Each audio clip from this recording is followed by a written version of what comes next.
African valor, strong and true. Every single thing they do. Long before Rome believed Africa was weak, before emperors carved their victories into stone, the kingdom of Kush stood proud along the Nile.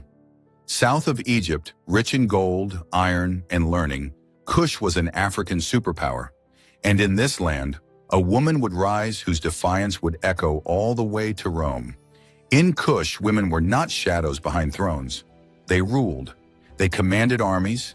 They decided war and peace.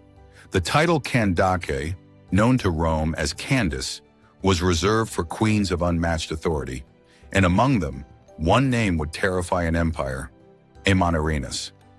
Little is known of Amanirenas' childhood, but Kushite queens were raised in strategy, ritual, and warfare.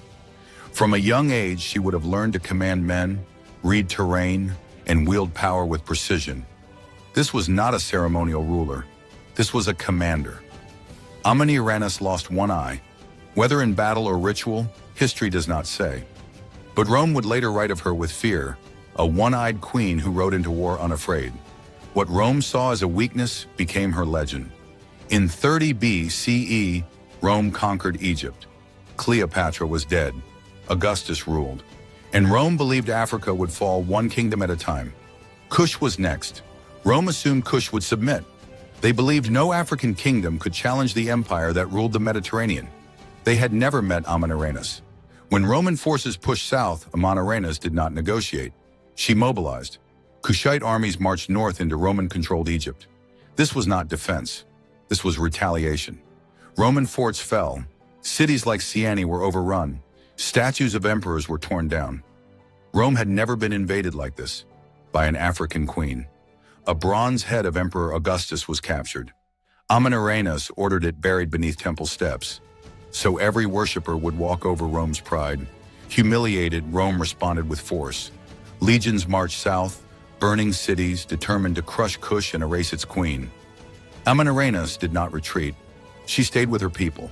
She commanded from the front, riding, shouting orders, striking fear into Rome's ranks. Kush knew the land. Roman formations struggled against ambushes, archers, heat, and terrain. Superior numbers meant nothing without control. Rome could conquer cities, but it could not break Kush's will. Supplies stretched thin. Morale cracked. The African queen would not be defeated. Rome sued for peace. Amanirenas dictated terms. Kush would remain independent. Borders restored. Taxes reduced. Rome, the great empire, bowed. This was one of the few times Rome lost a war and signed a treaty with an African ruler. And that ruler was a woman. Roman historians minimized her. European textbooks ignored her. But stone, sand, and archaeology refused to forget. The buried head of Augustus was found centuries later, proof that Rome's humiliation was real. Amanirenas shatters the myth of a passive Africa. She proves African women ruled empires and defeated Rome. She did not win through brute force, but through intelligence, terrain, unity, and will. Amanirenas is more than history. She is resistance. She is sovereignty. She is African power embodied. Because her story contradicts empire, it challenges colonial narratives. It proves Africa was never weak. Long before modern feminism, African women like Amanirenas ruled states, led armies, and humbled empires. Rome never tried again. Kush remained unconquered. Pyramids still stand. Temples still whisper. The land remembers its queen. Amanirenas represents African sovereignty.